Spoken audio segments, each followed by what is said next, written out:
Good morning, everyone. Thank you so much for joining us for this International Business Forum event, Asia's Prominence in Global Business. We're excited to bring this to you thanks to our generous sponsors from Baker McKenzie and Catalyst Technologies. I'm going to hand things over to our forum co-chair, Scott D'Angelo, to begin with some welcome remarks and introducing our panel. Over to you, Scott. Great, thanks, Megan. And good morning, everyone, and welcome to our virtual forum event on Asia's Prominence in Global Business. As Megan mentioned, I'm Scott D'Angelo, Consul at Baker McKenzie here in Chicago, and chair of the Executives Club International Business Forum, along with Rahul Shah of Catalyst Technologies. And I'm very excited to welcome you for a discussion today on the worldwide disruptions and ramifications in health, commerce, and politics felt around the world as a result of COVID-19. Additionally, we will discuss current events beyond COVID-19 that showcase Asia's role in global business and relationships as a result of technological, cultural, and economic strength. We have a great, wonderful panel of speakers today, and I'm thrilled to first feature Dina Smeltz from the Chicago Council on Global Affairs as today's moderator.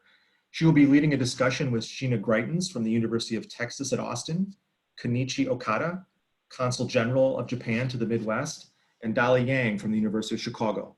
Each of these speakers brings a wealth of knowledge and experience today, and I would like to thank them once again for being here with us to discuss this important topic. For all those tuning in, I encourage you to be engaged by asking questions and chatting with your fellow attendees during the session. Here's how you can do this. We encourage you to use the chat feature throughout this discussion to share thoughts with your fellow participants. We'll have time for audience questions at the end of our meeting. Use the Q&A feature if you would like to ask one of the panelists a question. You can also use the raise your hand feature if you would like to ask a question to one of the speakers. If you use this option, we will put you on video briefly to ask your question in person, via video, of course. We'll also be hosting a short members-only discussion group after the program. If you are a member of the Executives Club and like to join this Zoom meeting, Megan will be sharing more information about this in the chat box during our presentation. Thanks once again to all of you for joining us today, and thank you to our panelists for taking time out of your morning to share your insights with us. I'm going to turn it over to our moderator, Dina Smeltz, to kick off this discussion. Thanks once again and enjoy today's presentation. Good morning, everybody, and thank you to Megan and Scott for inviting me to moderate this excellent panel. I think to begin with, we will just share a little bit of information about ourselves so that people who aren't familiar with all of your work can learn a quick snippet of information about you. I'll start with myself. I'm Dina Smeltz. I'm the Senior Fellow at the Chicago Council on Global Affairs. I focus on public opinion and foreign policy. Why don't we move to you, Dali? Yeah, I'm Dali Yang at the University of Chicago. I'm in the political science department. I'm also a non-resident fellow of the Chicago Council. I'm very pleased about that we're fellow fellows. Consul General Okada. Hi, good morning. Thank you for having me. And this is Kenichi Okada. Can you hear me? Yes. I'm the Consul General of Japan in Chicago. I have been here since last October, enjoying every day, great city of Chicago, great people, and very kind, friendly, genuine people all over the Midwest. Thank you. I'm glad you're enjoying your time here. And Sheena, we'll round out with you. Thank you, Dina. It's great to be on with you. I have done an event at the Chicago Council before and think very highly of you all's work. So it's a pleasure to be here with this group. I teach at the Lyndon B. Johnson School of Public Affairs at the University of Texas at Austin. My work focuses principally on East Asia, in particular China, Taiwan, and the Korean Peninsula, as well as American alliance relationships in the region. And I work mostly on questions related to non-democratic politics and how that affects American national security in the region. Thanks so much. Great. So as you can tell, we have a very well-rounded panel covering a large part of East Asia. And we're going to start with what Scott had mentioned is sort of the elephant that eclipses every other topic we talk about today, which is COVID. So obviously the COVID-19 pandemic has affected different countries in very different ways. And I wanted to ask you if you could talk a little bit about China, Japan, Korea, North Korea, any other countries in the region too that you feel would be relevant, especially with perhaps an eye toward how it's affected trade, given that it's the executives club, but also how the public health systems have been working in each country. So why don't we talk, let's start with Sheena. Why don't you talk a little bit about how South Korea has dealt with the crisis, what its implications were, what some of the collateral damage has been. And I'm also curious if you have heard how North Korea is faring during all of this. Yeah, absolutely. Let me just start with a brief comment about China, because I think it's important to think about China as the first mover. It was the initial site of the initial epicenter of the pandemic, and so it sort of pioneered the first model of response. And what we've seen in China is that this has really strengthened a tech-based authoritarian project that has been underway for some time under Xi Jinping, particularly focused on data collection, but also on data integration. And so we saw the party state, local and more nationally, using this as both an opportunity and seeing it as an imperative to collect health and biometric data and integrate it into other data on citizen movements and contact networks and things of that type. So in China and in a couple of other places, there's been a real strengthening of authoritarian rule. The reason I bring that up before I switch to South Korea is that we're actually not seeing quite the same dynamics play out in democracies in Asia, whether that's South Korea. I'll defer to the Consul General's expertise on Japan.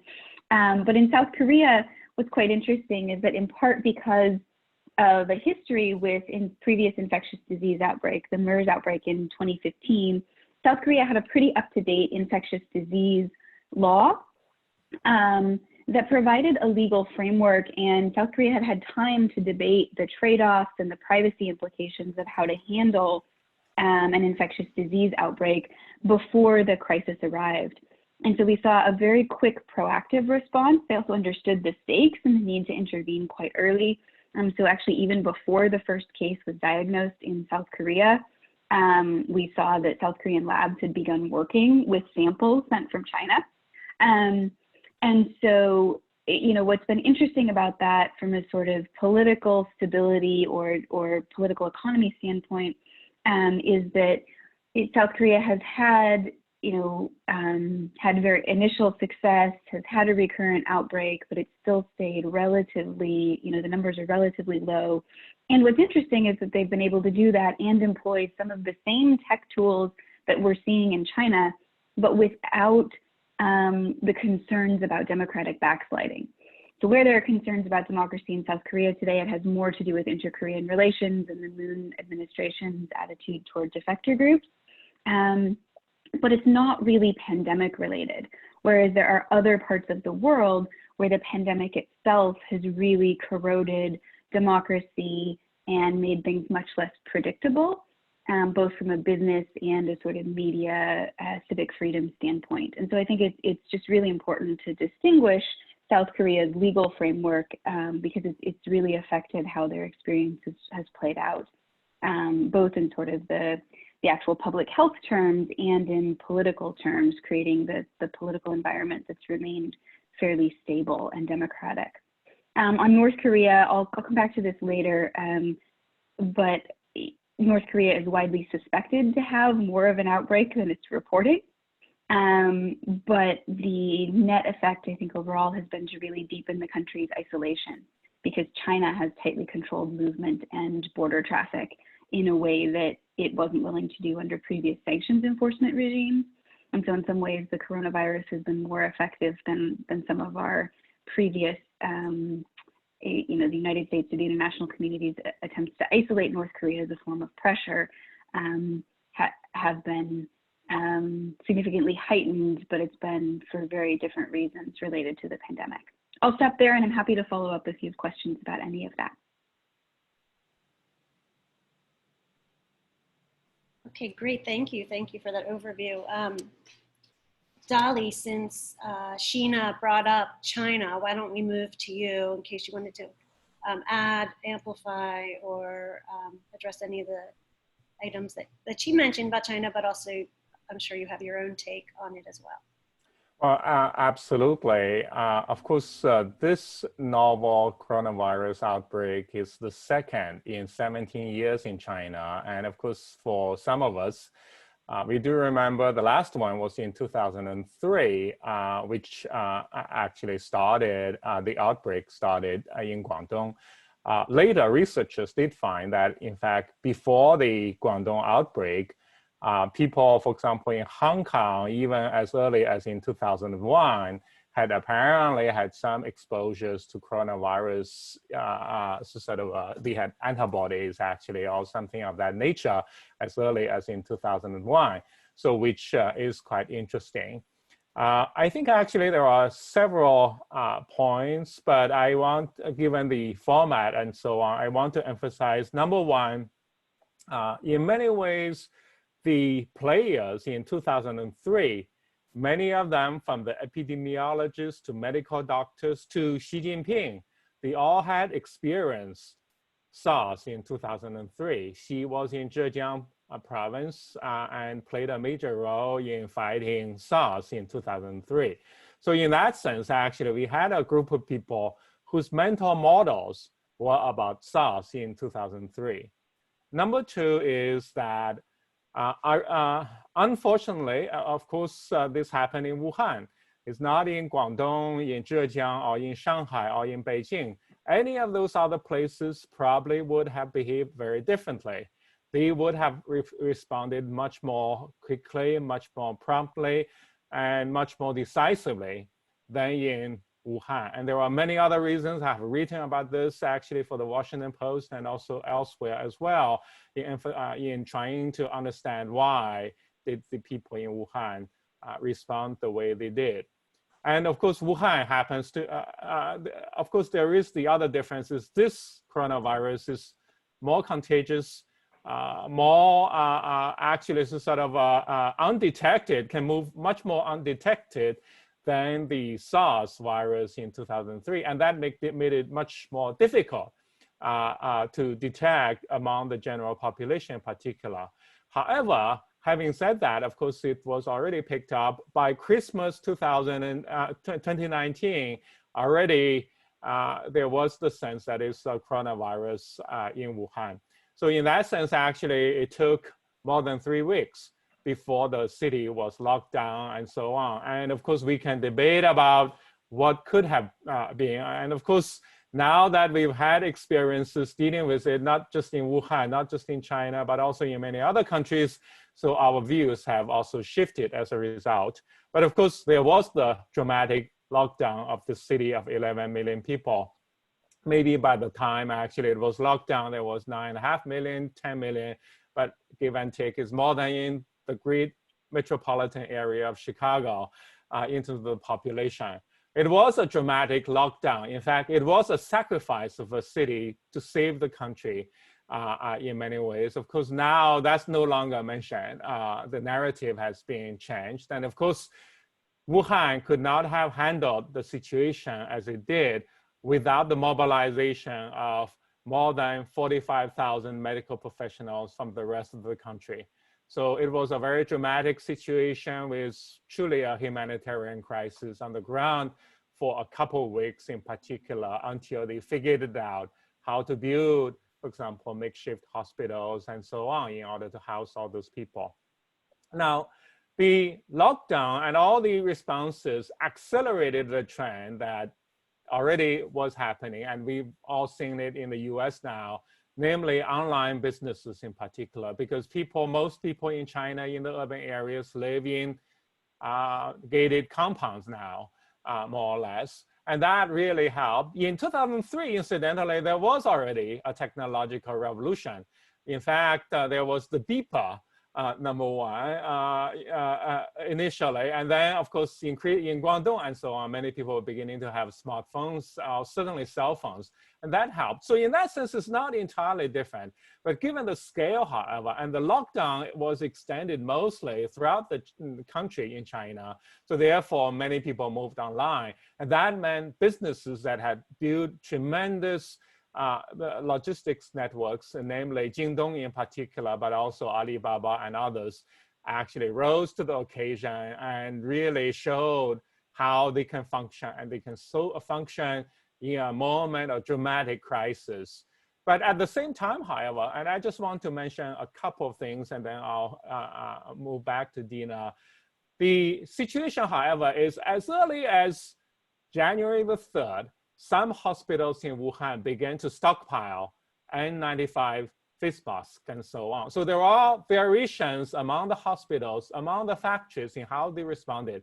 Many did not respond until January the 20th or so, but there were a small number of them, and including businesses that began to buy N95 face masks and other protective equipment. And then by January the 20th, they began to buy up a lot of supplies from around the world. Again, enormous move and helped by businesses, but also as many people joined in, including American businesses, there were a lot of contributions being made to China, to Wuhan in particular, from the US, from Japan, which was attracted a lot of attention as well to help. The challenge, however, is eventually when all that equipment, all that supplies moved to China, then when the virus moved elsewhere, including to Chicago, we are less than prepared in terms of supplies, right? Part of the reason professionals were reluctant in recommending face masks, N95 face masks in the US in particular, was that we simply did not have the supply. The stockpile of 80 million or so were exhausted and never actually replenished in the US, actually. There is another smaller dimension, but also very important. It just happened in the province of Hubei.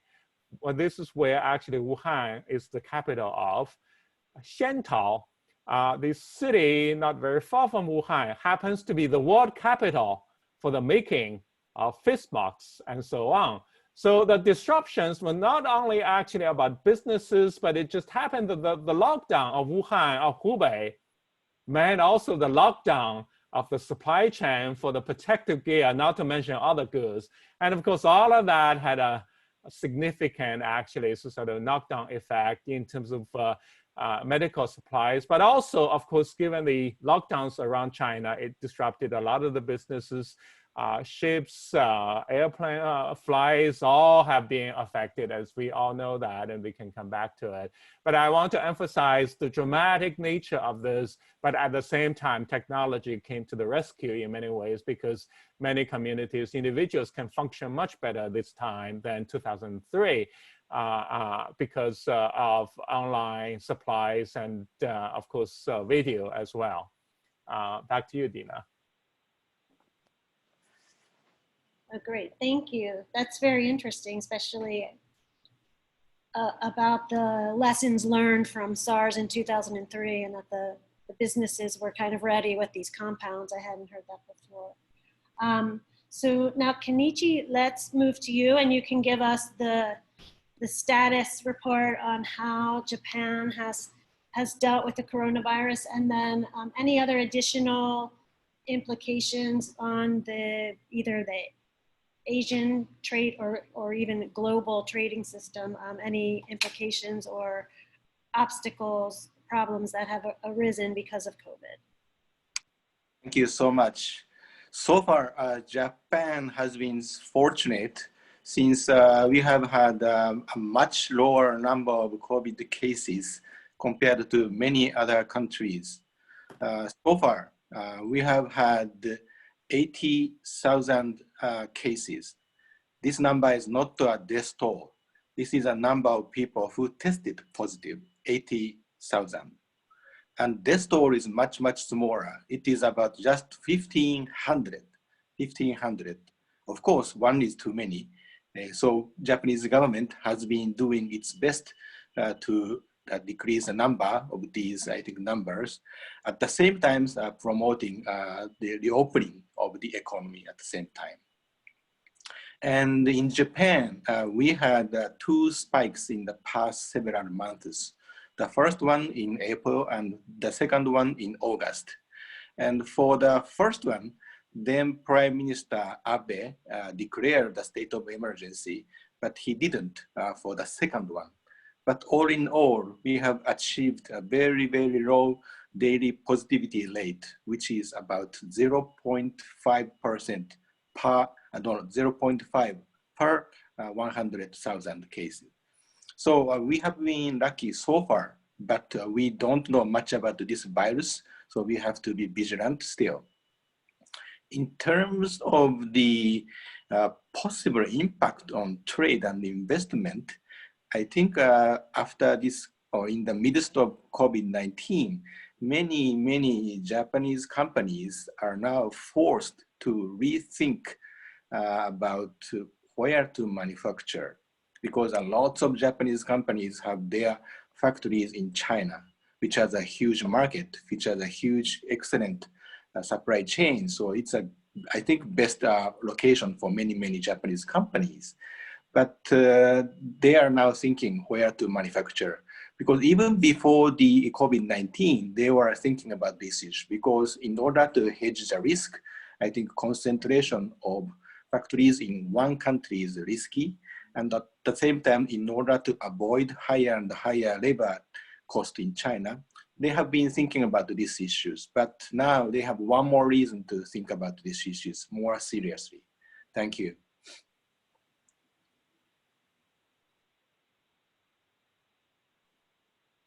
You need to unmute. Thank you, Dolly. Kenichi, let me stick with you for a minute. I wanted to ask you something that's been in the news that was a surprise to some last week, was that Prime Minister Abe has resigned, and now Prime Minister Suga Yoshihide has taken the reins. What has the reaction been in Japan to this change of the premiership, and what do you think Abe's legacy will be, and how do you think Suga will be different or not? Thank you for having me again. Since Mr. Suga had been Chief Cabinet Secretary for 7 years and 8 months, all the time when Mr. Abe was the Prime Minister. So it's just like a husband and wife. Now wife is taking the, I think, husband post. So they know each other very much. So I'm sure there would be no major change in every policies. So in this sense, I think Japanese people are assured that there should be any confusion in the near future. And Prime Minister Abe had a lot of legacy, I would say, because he stayed there for a long time.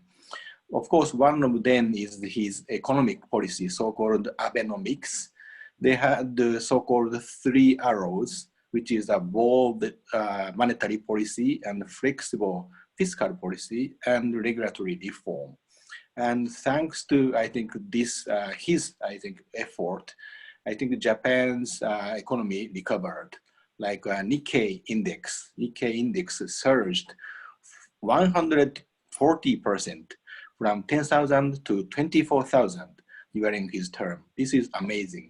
I think business people in Japan, as well as many business people all over the world, must have been very pleased about this result. And the other, his legacy should be the security policies, foreign policies. First of all, finally, we got NSC, National Security Council, which is a very good platform for us to form an integrated policy in Japan. And even after that, we adjusted the interpretation of our constitution so that now we can exercise the right of collective self-defense, which is very important for US-Japan alliance. So I think these are the major legacies for Mr. Abe. And I'm sure Prime Minister Suga will continue the existing policy, and he will put a strong importance to the relation with the United States. That's why he had already had a telephone conversation with President Donald Trump very recently. And both of them agreed that they will continue the very powerful US-Japan alliance for the stability and peace of the region and for the international community. Thank you. And Sheena, I want to take advantage of your expertise, which is on East Asia and also authoritarianism. And as you pointed out in your earlier remarks, I wondered if you could comment on the US policy toward North Korea in recent years, what the status is of the talks between Kim Jong-un and Trump, and whether you think that made some positive strides, and also what you think could be done at the federal level that would actually impact the lives of everyday North Koreans. And then I just wanted to add a third question is what you expect in terms of if there's a Trump second term or a Biden presidency, how you think things will be the same or different in terms of outreach to Pyongyang. That's a terrific set of questions. Let me try to tackle them systematically, and if I leave one out, feel free to follow up and ask me to fill in the blanks. First of all, I think, I mentioned earlier that North Korea spent the months of sort of March or April through July claiming that it had no coronavirus cases. And it gave some rather implausible statistics about the number of people it had tested without a single positive. Now we know some of these tests just statistically are likely to return a false positive if you do enough of them. That's just the nature of testing. And so the numbers that North Korea was giving were improbable simply by virtue of what we know about our data on the testing results and how accurate or sensitive they are. But North Korea kind of quietly dropped that claim in midsummer. It originally said, oh, we have our first suspected case, and it turns out that it was a re-defector, somebody who had come back from South Korea, which was, I think, a way of acknowledging that the virus might be present, but blaming it on pernicious foreign influence, which is something that North Korean ideology and political rhetoric are vigilant against, and also allowed Kim Jong-un to use the virus as a pretext or an opportunity, rather, probably a better word, for tightening border controls and trying to lock down movements of people, which is important for the North Korean regime's political security, and the coronavirus gives them a reason to strengthen those tools. What I think is interesting is that North Korea, by all accounts, is under a fair amount of pressure at this point. We don't know the extent of the coronavirus inside North Korea itself, but there's some suspicion that the coronavirus is present and causing some form of damage. North Korea is also dealing with floods, which are not unusual this time of year, but because the border with China has been so locked down, North Korea, both on the North Korean side and on the Chinese side, North Korea typically, when it has floods, would rely on some sort of aid from outside. It's a country that doesn't make enough food to sustain its population. It requires imports and trade simply from a subsistence perspective to meet the needs of the population. So these floods are a seasonal issue, and North Korea is sort of perennially, chronically in a period of food insecurity when these conditions arise. The issue this time is that the traditional tools that's used to offset that, humanitarian and food aid, are things that North Korea itself is wary about because of this idea of foreign and virus contamination, and things that the typical black market across the Chinese border, particularly in the Korean areas in the Chinese Northeast. Those Yanbian, which is the Korean autonomous prefecture up in China's northeastern province, borders northeastern North Korea as well, is sort of the heart of the black market trade. But again, with both countries really enforcing border security to an unusual degree, that gray market has had a lot more trouble sustaining people than it typically would.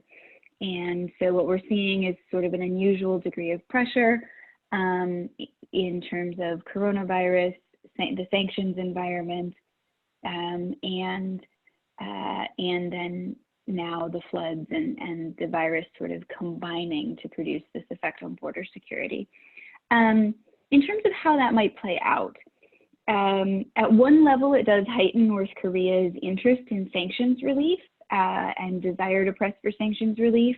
I don't think it was an accident that even before COVID, that was the principal demand that North Korea brought to the talks with President Trump in Southeast Asia. And that's not at all surprising. But the issue, I think, depends on two big things. One of which is the outcome of the election, which I know you asked about. I think that it is likely that from now until November or maybe January, North Korea will kind of wait out the election. It will sort of pursue some of its traditional ad hoc coping mechanisms to try to deal with this pressure that it's under, but it also is going to need to it's also going to be willing, I think, to accept fairly high human costs for the duration of the fall. That's one of North Korea's typical coping mechanisms is simply. Sorry, one moment.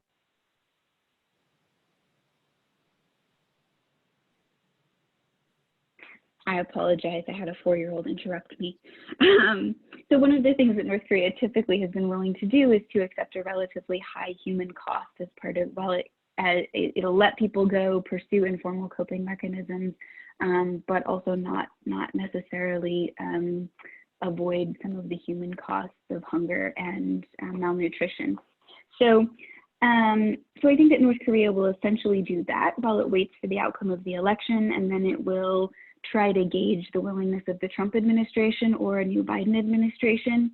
The issue, I think, is that neither administration has necessarily signaled that the position has changed. So the Trump administration reportedly walked away from a deal earlier this year that was a partial demobilization of North Korea's nuclear facilities, but North Korea wanted full sanctions relief.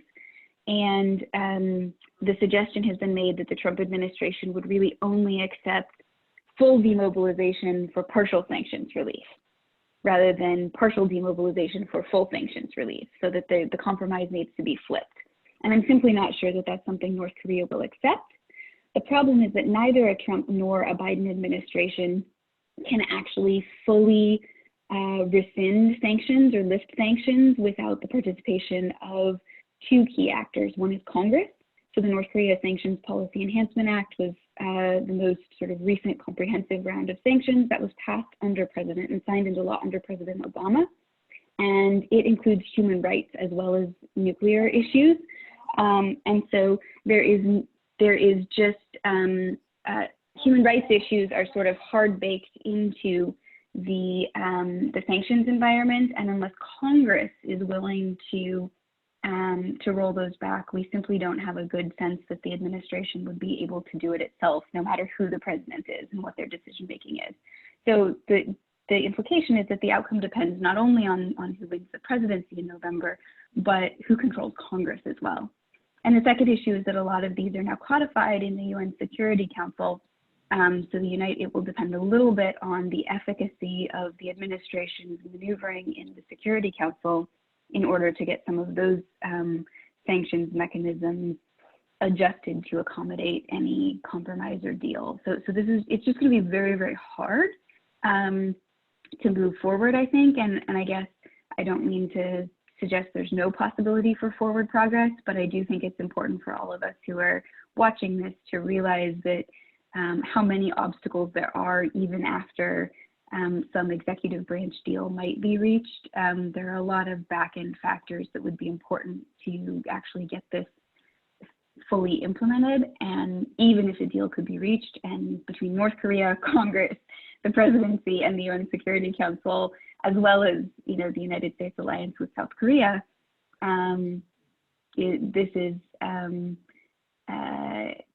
all of those actors kind of have to align. And I think the chance of that happening is it would take very, very careful diplomacy, and also, it's just a very, very hard process that's not entirely within the United States or the US president's control. So that's how I see the potential pieces that would have to line up. Back to you. Thank you, Sheena. Yeah, helps to explain why there has been so little movement over decades. So thank you very much for that.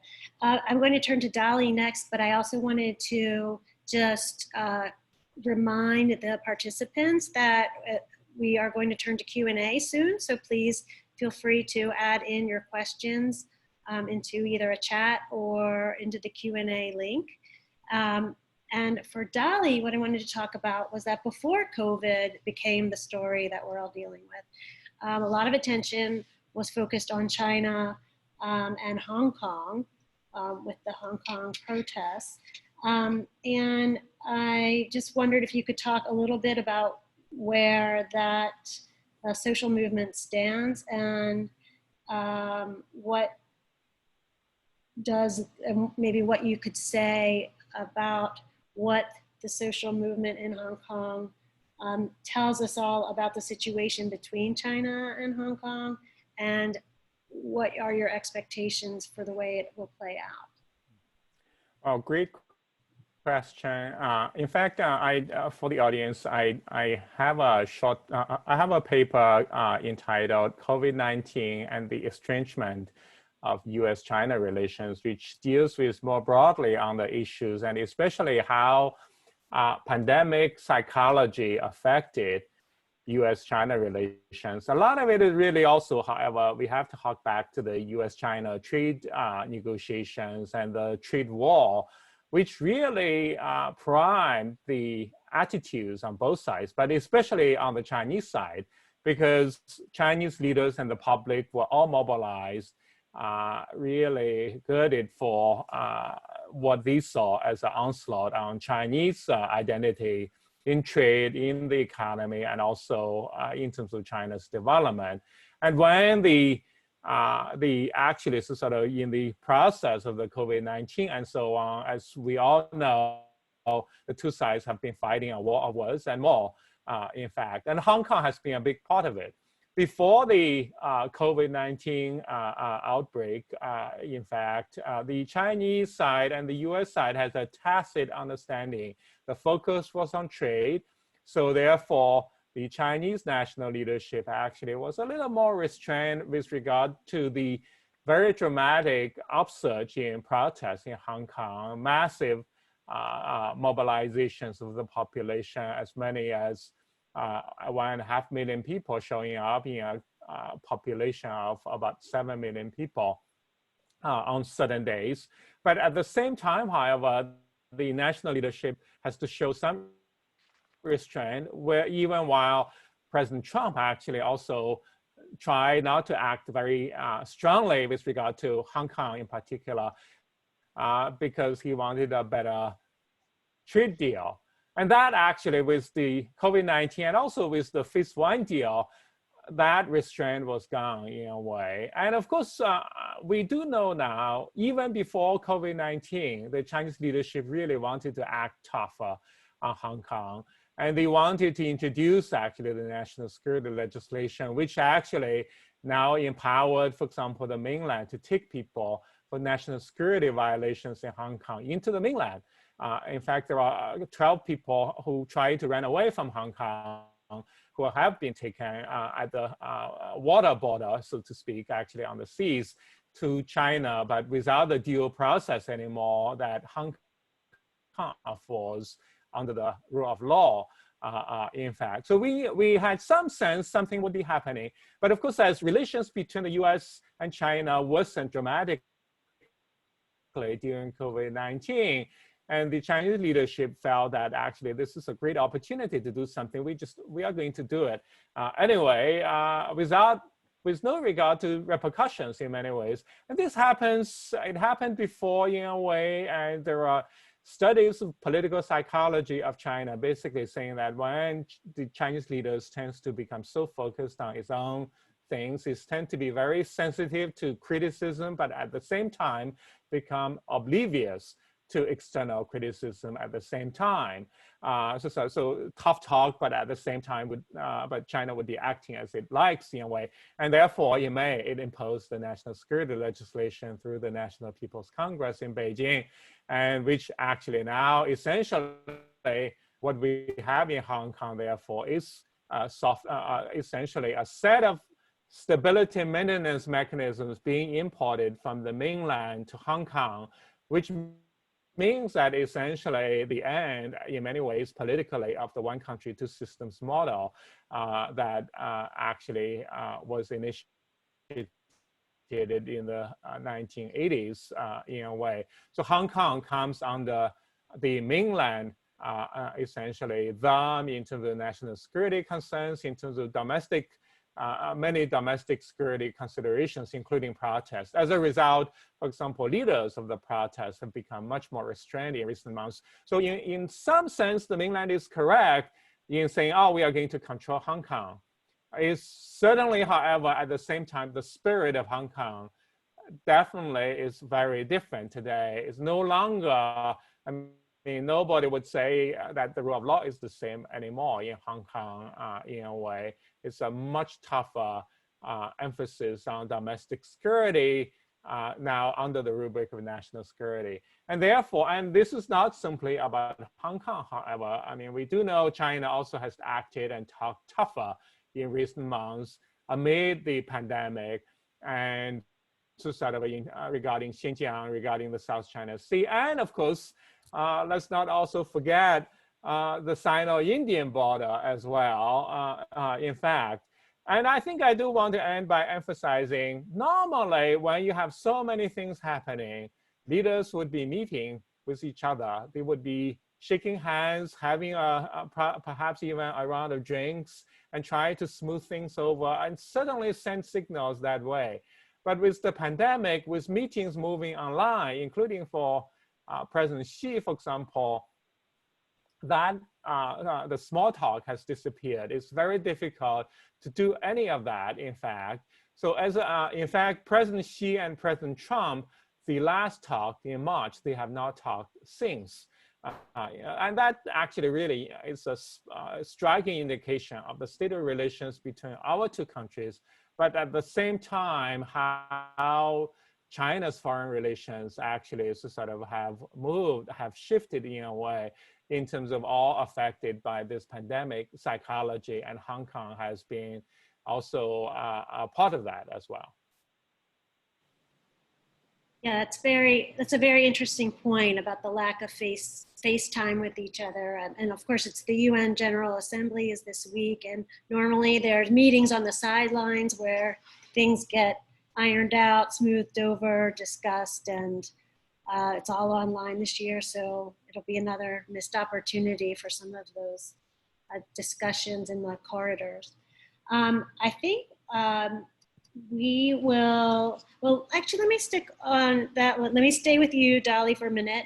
I wanted to talk a little bit about the personality of leaders in the region. Some theories suggest that the person who leads a nation has a great impact on economic strength, the bargaining power, the status, the image of a country abroad, and that might help shape global and business and politics.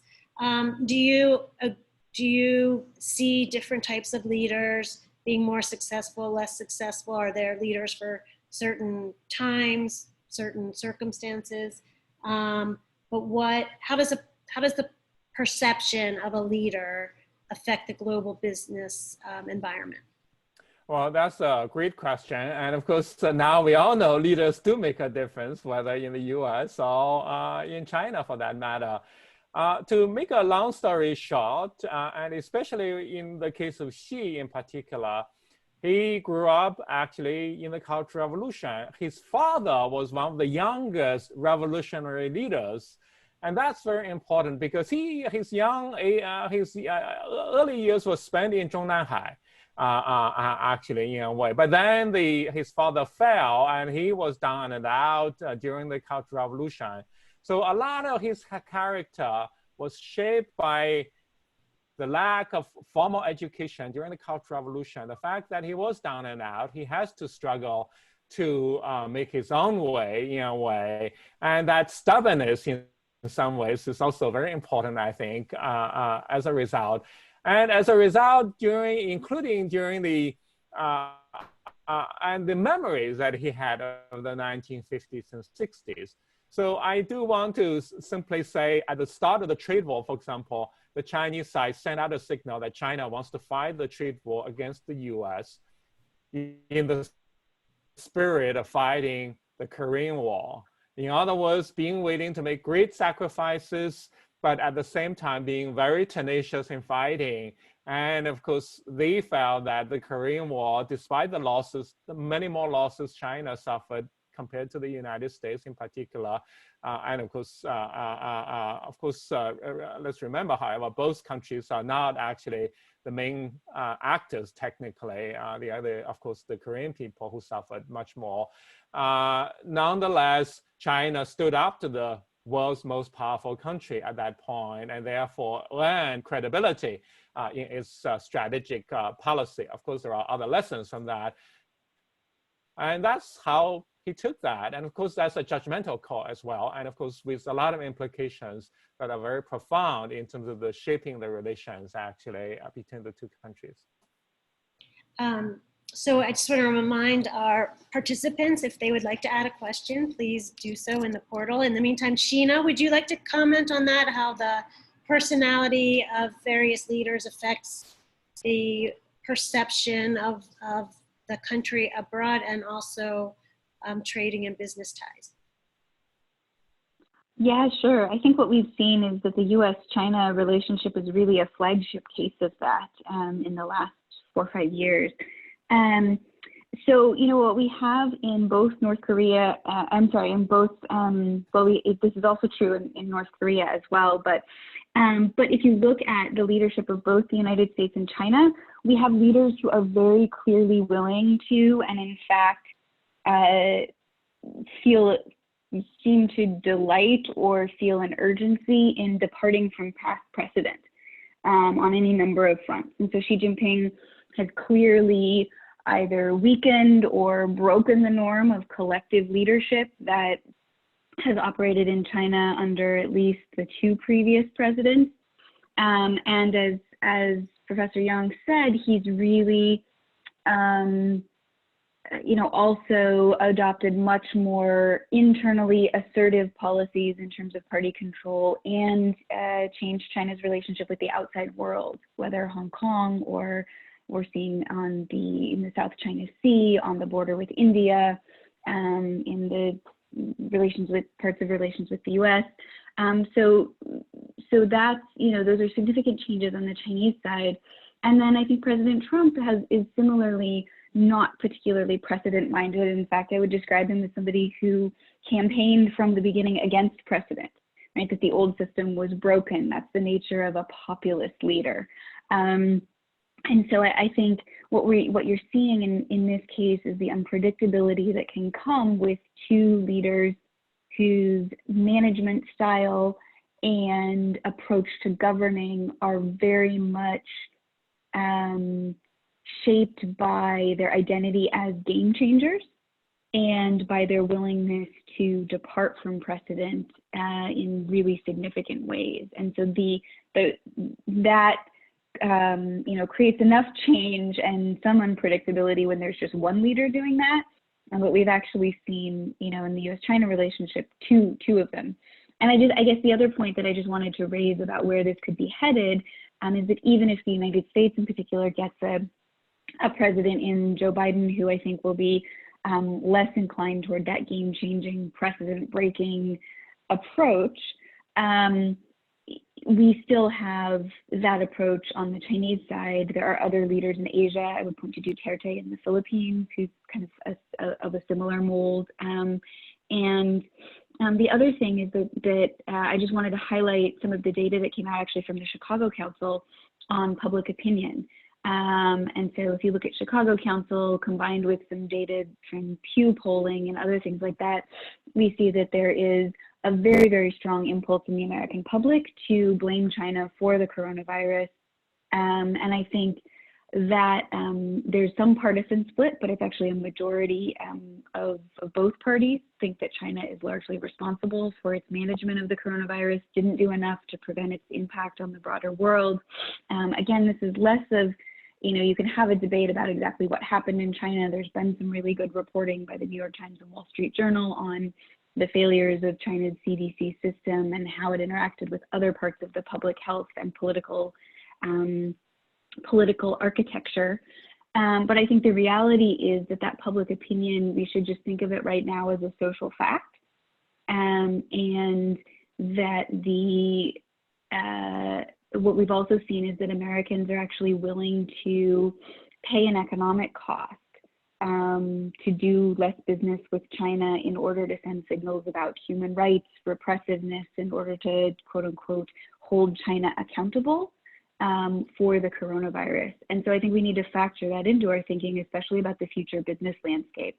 Because again, I think that even if from a sort of public health perspective, the pandemic disappeared tomorrow, which it's unlikely to, those political dynamics will slow down a return to business as usual or a return to the previous normal. And I think we need to start thinking more systematically about how those conditions might fundamentally shape a different new normal. I hope that's a helpful addition. Thanks, back to you. Thank you, Sheena, and thanks for the plug for that council data. We did just put out a survey last week, the annual Chicago Council Survey Report, and the numbers on China are really, really interesting. They're at the lowest level we've ever seen in terms of favorability toward China. And there's some differences between Democrats and Republicans, but for Republicans, the threat of China is the #1 threat, even higher than the threat of COVID to the United States, which is kind of a stunning finding for Democrats. They say the pandemic is the top threat, and Republicans say it's China. Okay, so Consul General, let's finish with you on the impact of leaders' personalities on the global business environment and the image of a country abroad. And then we will finish up probably, we can ask everybody to wrap up by thinking about the shifting trade alliances in the region and in the world, and how the interconnectedness of geopolitics are affecting global practices of business and deal making. So that will be our wrap up question. But first, let's talk about the personality of a leader. General Counsel. Thank you so much.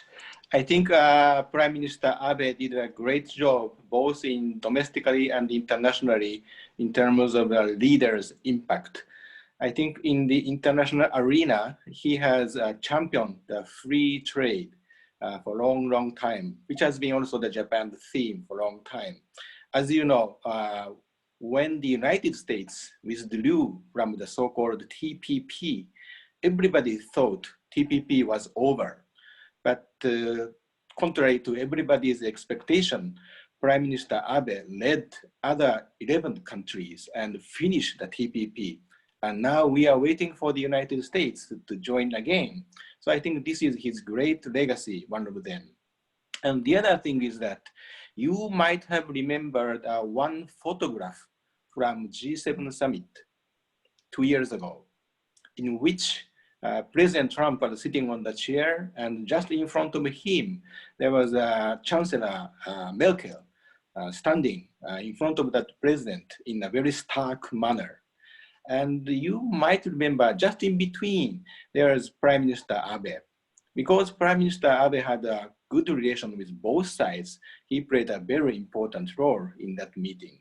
So I think really one person makes big difference. And for the Olympic Games, he also did a great job. And actually in year 2013, he was in St. Petersburg in Russia for G20 summit. And at the same time, IOC meeting to decide the next destination was being held in Argentina. So Prime Minister Abe did a great decision to leave the G20 before its closing, to go to Argentina to get it. He could have been very much criticized in Japan if he came back from Argentina empty-handed, but he took that risk and he got the victory. So I think a leader really makes big difference. Thank you so much.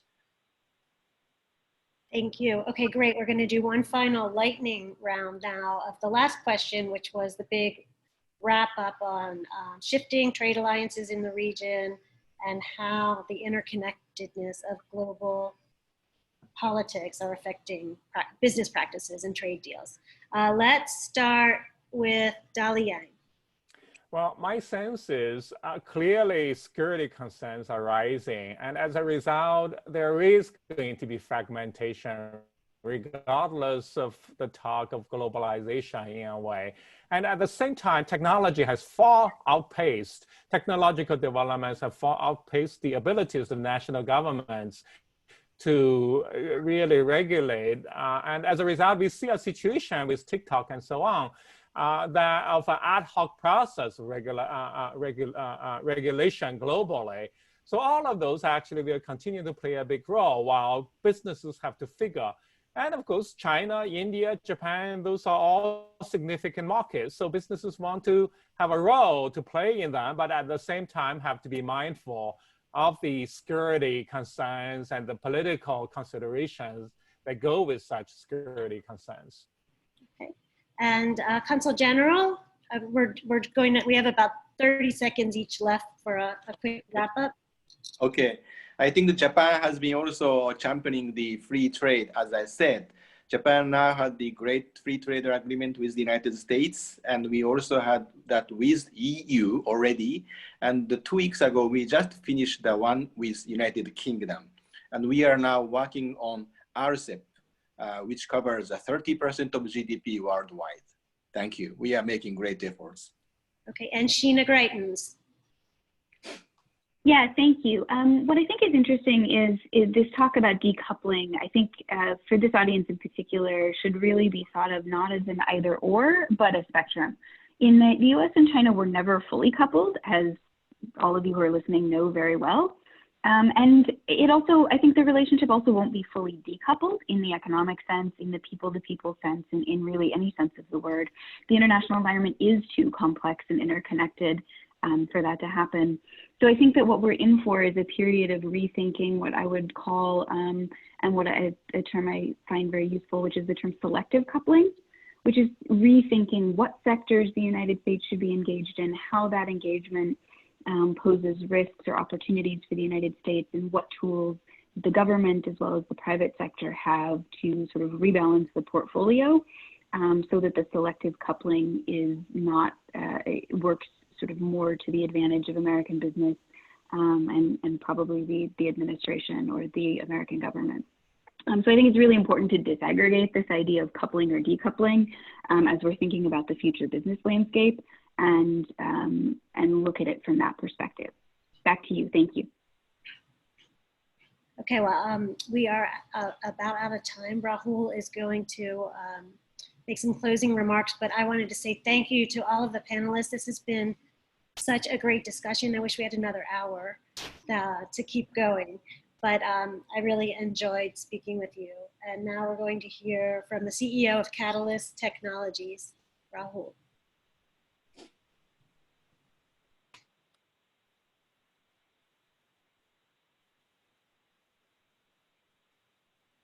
I can't hear anything. Let's see. I think he should be joining us in a minute, and if not,